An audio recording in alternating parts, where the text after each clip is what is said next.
My name is Jean Marie Herron. I'm a certified professional organizer and the business development manager for the Junk Luggers.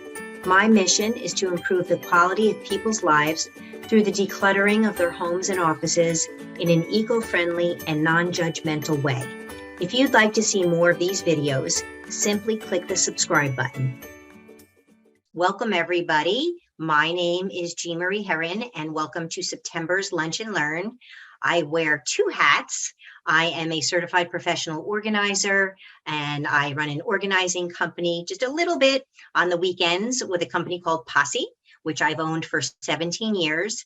And I also am the business development manager full-time for the Junk Luggers of Northern New Jersey and Lower Hudson Valley. So we do eco-friendly furniture and junk removal in a very charitable and sustainable mindset in Bergen, Passaic, Hudson, Essex, and Morris counties in New Jersey, and Rockland and Orange in Lower New York. So that's what I do. And I started this Zoom back during COVID as a gratis opportunity to teach people about both organizing and productivity topics. So today I thought we would do a time management recap, since for a lot of people, September is kind of like the beginning of their new year.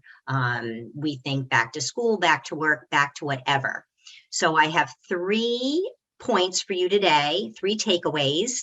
And then I'll go through the presentation. And then what I'd love to do is go back into the Brady Bunch view and help each other talk about what I just taught, the 3 points, and let's come up with examples and make it very interactive. So welcome.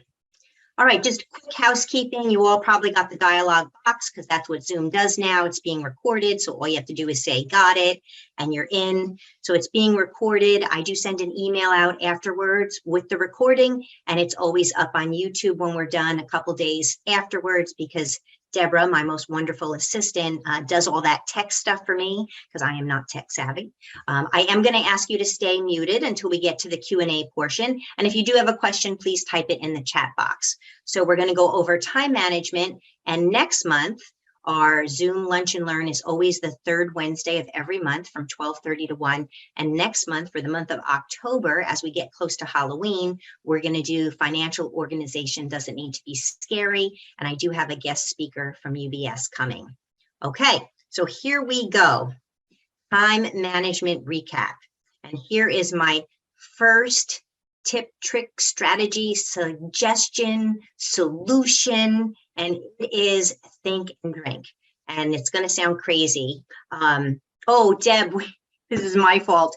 The picture was of a woman drinking a cup of coffee on the beach. We flipped out the picture.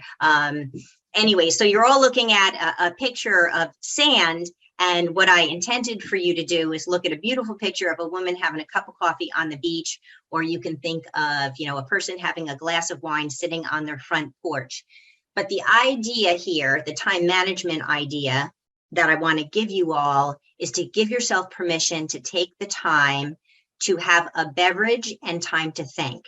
And it sounds really, really simplistic, but it's very, very important to our executive portion of our brains to give ourselves some downtime so that we can help ourselves come up with our own solutions and strategies relative to what we want to do and when we want to do it. And I'm sure you've all known when you're taking that, nice long walk or that long shower, or you're sitting in that cozy chair, having your favorite beverage, being kind of still.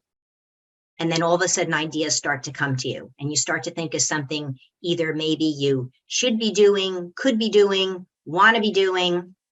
So what I'm saying is give yourself permission in your daily life to have quiet time when it works with your natural biorhythms. So for me, I'm actually an early morning riser. Those of you who've known me for a long time know about my power hour, which is the first hour of my day.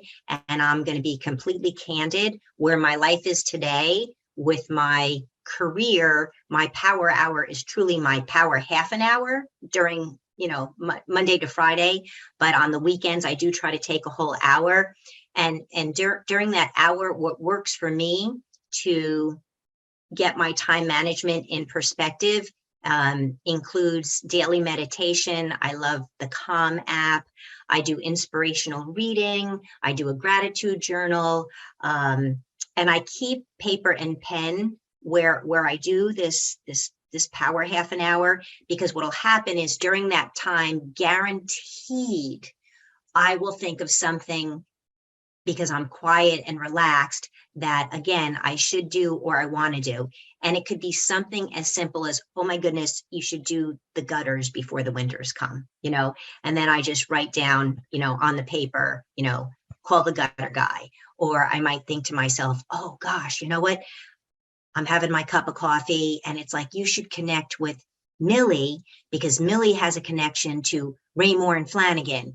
And with the junk luggers, you want to be able to take away the furniture that the people don't want anymore because they're getting new furniture. So you want to be able to make that connection at Raymore and Flanagan. This is the way my brain thinks. And when I think like this, it goes on a piece of paper, because I'm going to tell you what I do next. So number one is permission to set aside time to have that beverage and think and just be still. All right. Number two is plan and estimate. And I'm going to go into that in a minute, because I just realized I didn't change the slide. And number three is go all in. So totally my fault.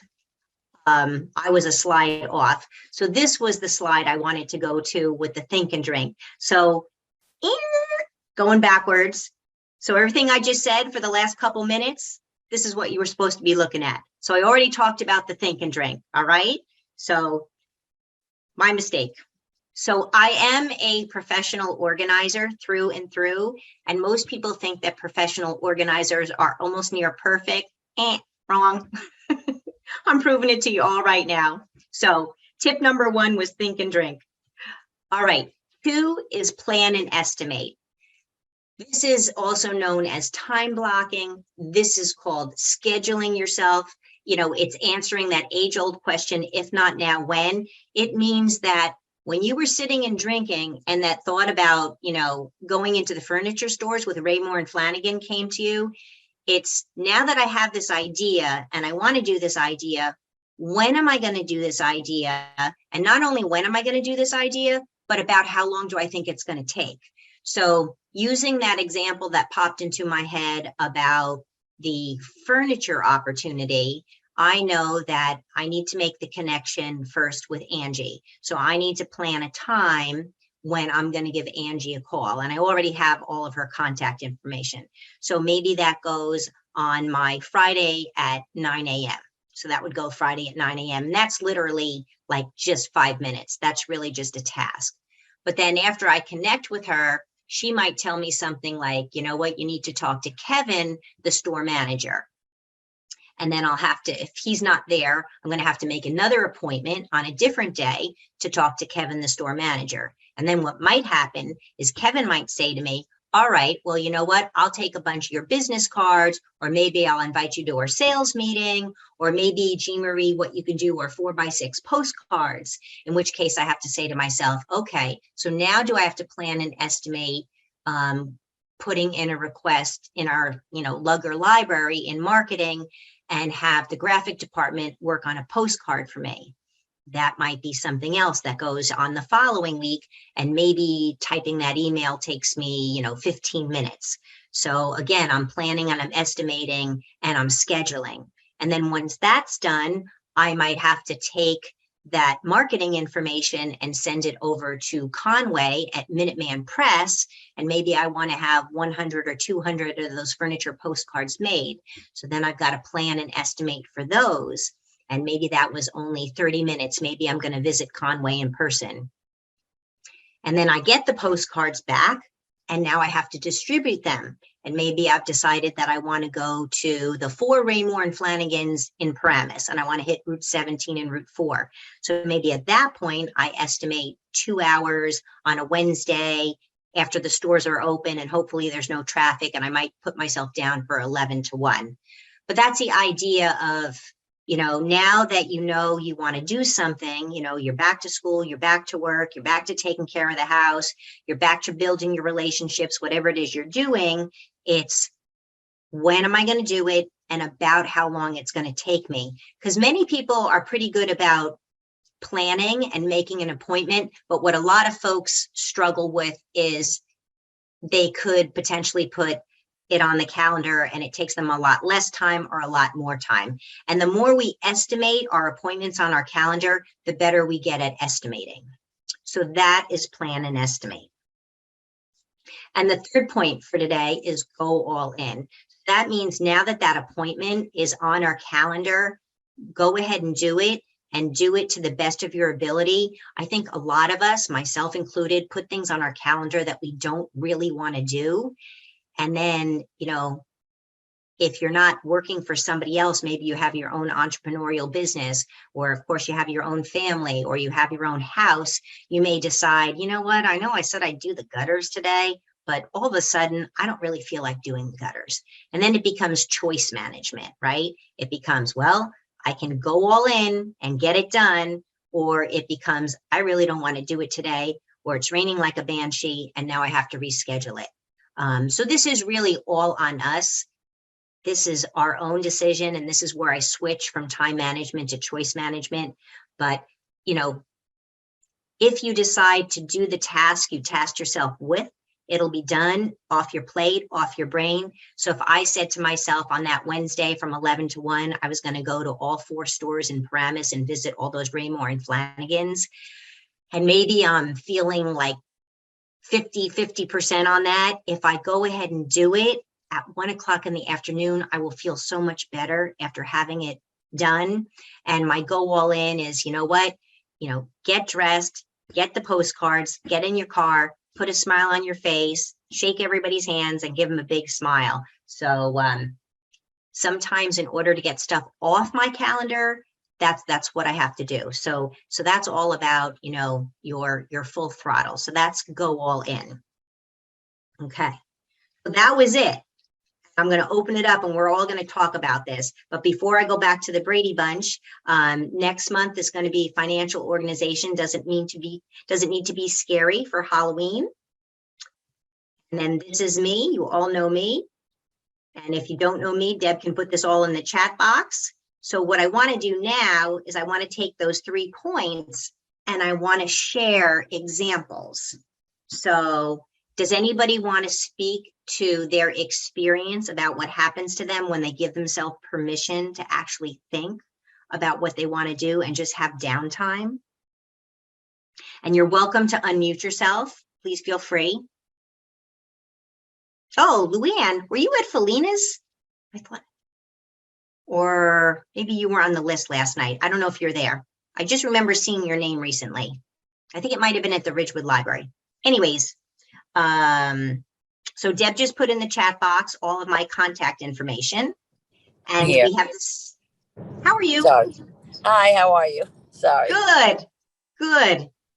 So do you want to jump in on our first time management recap tip and trick, which is time to think and drink and give yourself permission to spend a little time so that your brain can relax, so that you can figure out what you want to do? Sure. I'm driving now, but I'm okay. Cool. What I do is my morning time is I just sit there and have my coffee, and I really do give myself an hour to plan my day, and I meditate or prayers or whatever, and I do all that. And sometimes I don't finish everything in one day, but my morning's my best time. So I do try to plan it and stick to a schedule. Awesome. Awesome. So thanks for sharing. Be safe driving. Thank you. I also bookend it. Like I try to do something similar at night. So, the same, power half an hour in the morning, I kind of now give myself that power half an hour at the end of the night. And the same thing happens. Like I think about the day, I think about what I've done, and I strategize for the next day. And same thing, I'll keep the notebook there. Okay, so anybody else want to talk to number 1, which was think and drink? It's Sydney. Hi, Sydney. Hi, I was in your lecture last night, which was so wonderful. I too like the morning and the quiet, like so many people are still sleeping. You have the vibes of like, I'm gonna use all this good time. And I do better when I write it down, like you said. And over time I have different habits, but I like the morning pages with Julia Cameron, where you write those 3 pages to like sort of get all the weird stuff out and then make space for the good ideas and Awesome. guidance. Yeah, I love that. Great. Good. Well, thank you for sharing. Thanks, Sydney. All right. Anybody else want to chime in on tip number 1, think and drink? Joanne, what are you taking to the beach today? So Joanne lives down by the beach. And you're on mute. So today's the last day of summer. It would be a wonderful day to go to the beach. And I'm in the office, my home office anyway, because it's a work day for me. But I do try to plan in the morning. I find even when you plan in the morning, you plan at night, plans constantly change and evolve. And I have a difficulty pivoting. So it's important to regroup and try to plan first thing in the morning to see what's realistic, and hopefully you get to accomplish a lot of it. But I get frustrated when it doesn't all happen the way I like it to, but I get some of it done at least. It's better than not planning. Then you get nothing done, right? So yeah. Thank you for that. Oh, thank you. Thank you for your comments. Yep. And I think where I am in my work world right now, I don't know where you all are.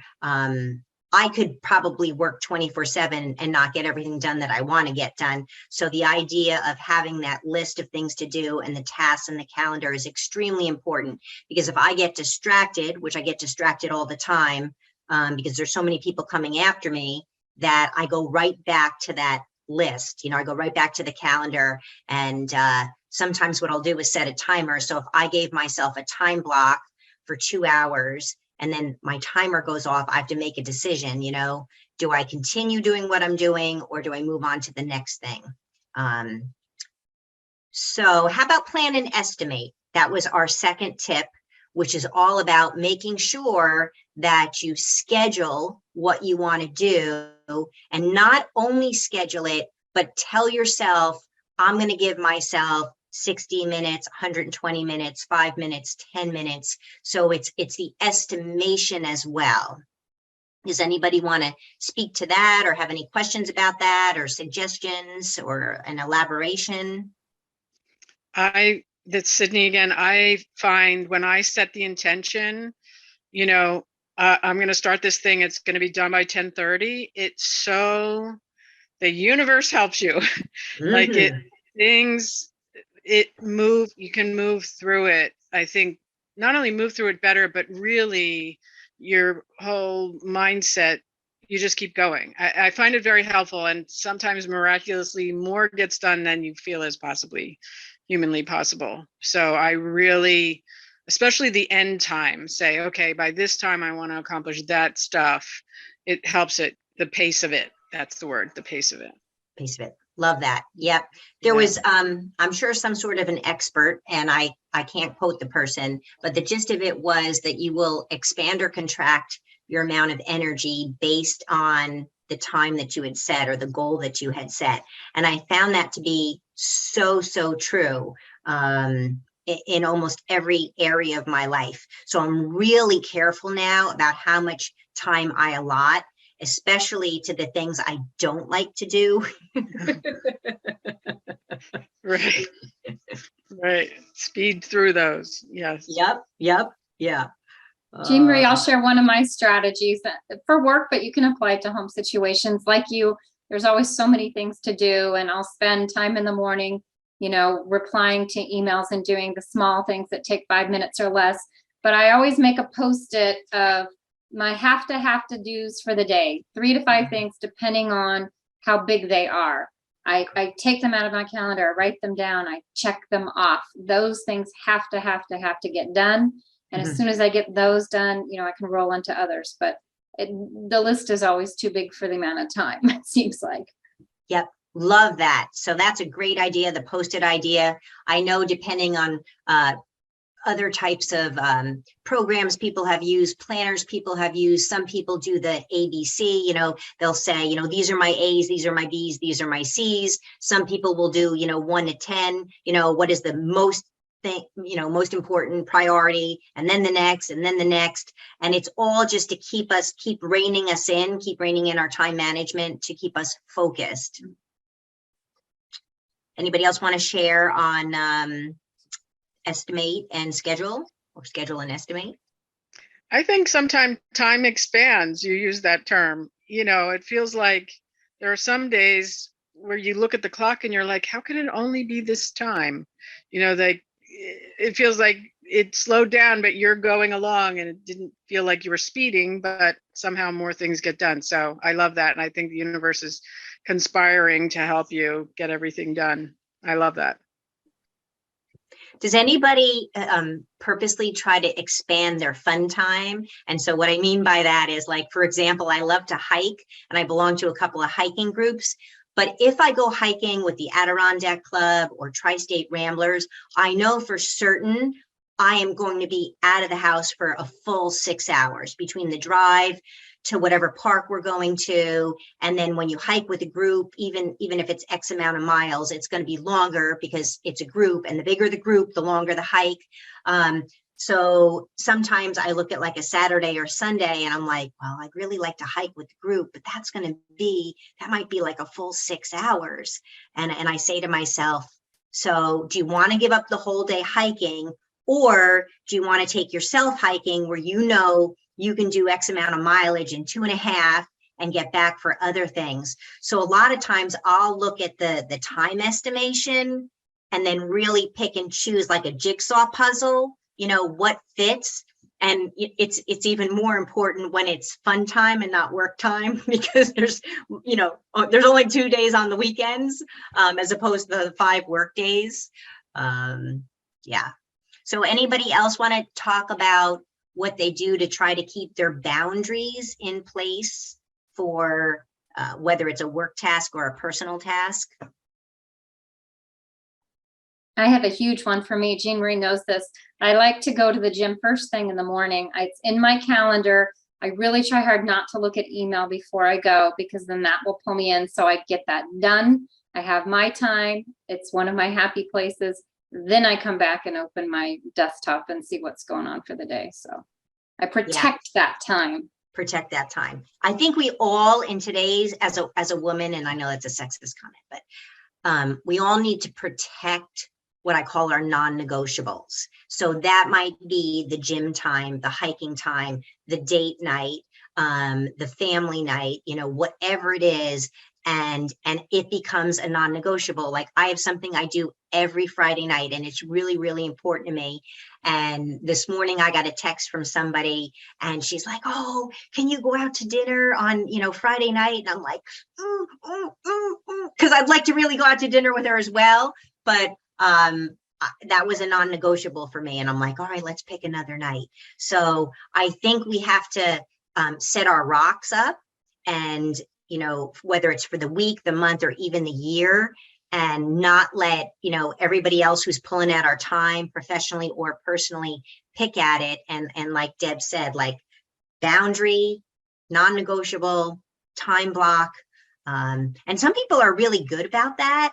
And some people are not so good about that. And I think that's one area of my life where I haven't been good. I've pretty much, if there was something I wanted to do and then somebody else needed me to do something, I would give it over. And then I would just constantly readjust my schedule to make other people's schedules work. And I think as I'm on the other half of life now, I'm like, wait a second, I think I'm going to take that back. Okay. And so how about go all in, right? The third one was go all in, which meant once you put it on your calendar, you were going to do it, because this happens all the time. I'm in a lot of networking groups now. And so people will make appointments with me, and then they're constantly changing the appointment. Like they've made an appointment with me, and then something will come up on their end, and they'll be like, oh, I can't meet anymore, Jean Marie. And there's been a few times where they've changed it a couple times, and I'm thinking, do you really even want to get together? Like, so what I mean by that is, like, so when you make the commitment, just, do it and get it over with. So how do you all feel about if you put it there, you're going to finish it, take it to the finish line?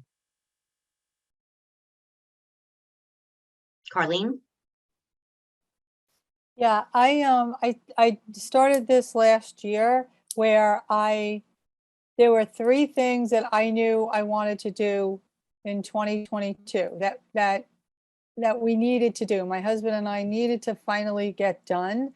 Mhm. And I mean, there were more than the 3. These were the 3 that I prioritized that we had to get done. And the reason why I picked those 3 out of like the 10 is because I knew they were doable. They didn't need a lot of planning. And I said, okay, for someone just starting out, they trying to get this concept of organizing and getting things done. I said, pick the 3, pick the month, put it on the calendar. I blocked out the month before, like I figured out what we needed, and we did the 3 things already. And I thought, you know what, they were small, they weren't small things, but they were manageable. Like I knew they wouldn't take a lot to get done. I just had to do it. Mhm. And even my husband was surprised with the one thing that I kept to it. I said, no, we're doing it. He tried to wiggle out of it. And I said, no, we're going to do that. And so even with little projects, what I've done is kind of what you were talking about with the plan and estimate. I know I still have all these projects, but now I'm saying, okay, if you never do anything every day, if you think you're going to get the whole project done in a week, I've proven that that's not going to work. So now I take the project, I've narrowed it down to even 30 to 45 minutes every day. And it takes a lot of patience because you still see it there, but it wasn't working for me to say, I'm going to get to it. I'm going to hit it all in one weekend or 1 week. I'm just going to do that. It's not realistic. It just wasn't realistic for me. There's no way, not with like a regular routine. There's just no way. So sometimes I don't call it a power hour. I just have another hour or 45 minutes that I designate every day. And that's all I do until that project gets done. Awesome. Great. Okay. Joanne?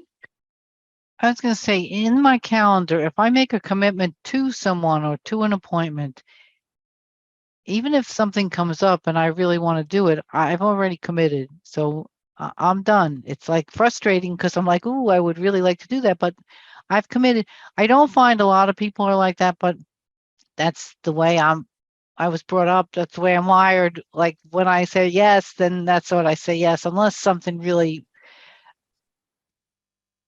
health-wise. I mean, so it has to be a catastrophe for me to make this switch, really.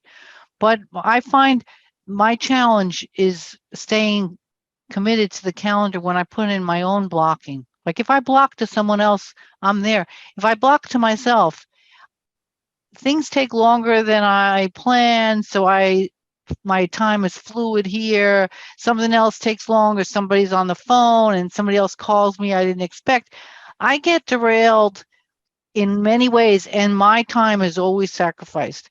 So I have challenge with what you called, I guess, like choice time or decision making more than the managing the time. The plan looks good, but in reality, do I execute on it for myself?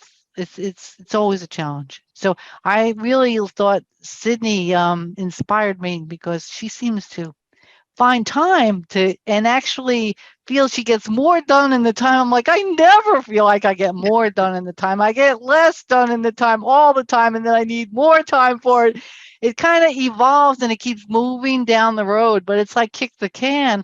Hopefully the can gets there in the end, and it does. I complete something, but it's struggling to do it, and especially on the calendar. anybody with guidance is, Jean Marie is my guru. I know she has all the answers. I have, Thank no, you. I just have things that come into my head. They don't mean they're the answers. So there could be an emotional reason, whatever that is, like the task that you assign yourself might not be pleasurable, or you might not really want to do it. Like, let's say it's data entering and you hate data entering, but it's part of what you do in your business.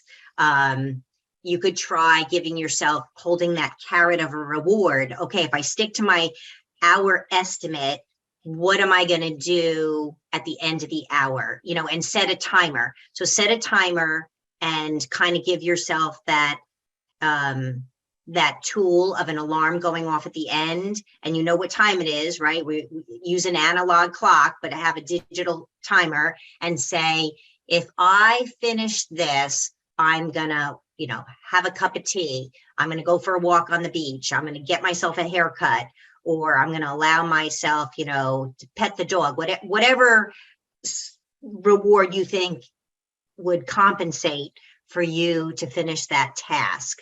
And then you can think to yourself, you know, you can say to yourself, if I don't finish this, then I have no choice but to do it again somewhere else. And do I really want to do that?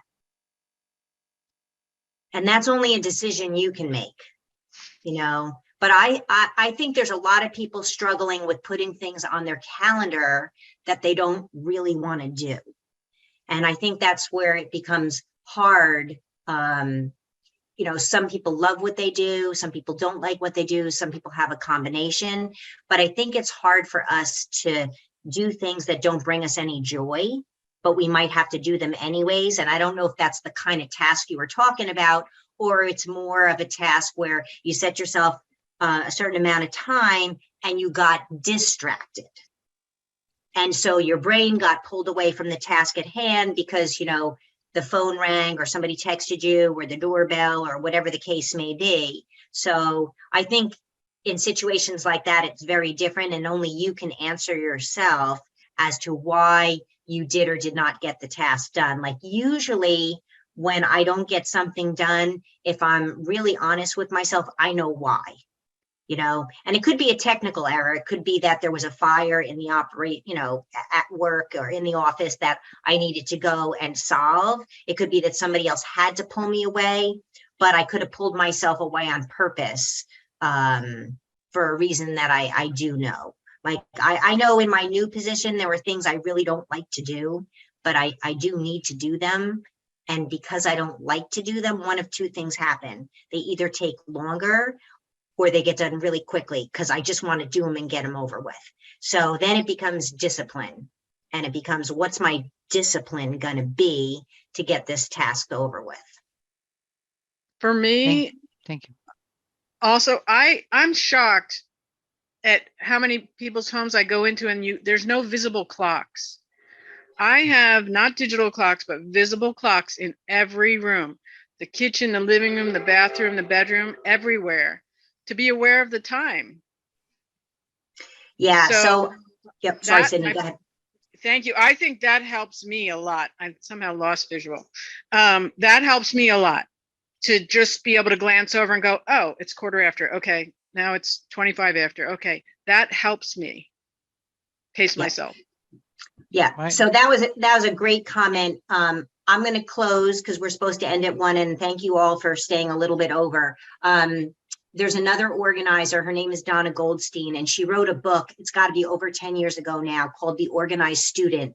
And her organizational specialty, if you will, was in students, middle school, high school, and college. And one of the things she wrote about in her book, which I never forgot, was the times we live in now. Everybody reads time from a digital perspective. So people have iWatches, they've got digital clocks, you know, microwaves have digital numbers, ovens have digital numbers, but we learn time visually with an analog clock. So similar to what Sydney was saying, in my house too, I have an analog clock in every room. And even in my office, because, you know, an hour looking at a digital apparatus is very different than seeing the passage of time. Because if we give ourselves, we estimate an hour to do something, and there's a digital clock, we're not seeing the passage of time. But if you have an analog clock in your office or your kitchen or your living room, you know, okay, it's 15 minutes later. Like, let's say you're going to write your newsletter and you gave yourself an hour to write your newsletter. You know, a quarter of the way in, if you're still in the intro and you haven't gotten to the body of writing your newsletter yet, you know you're behind. Or you're going to have an idea of where you are. So that was a great suggestion.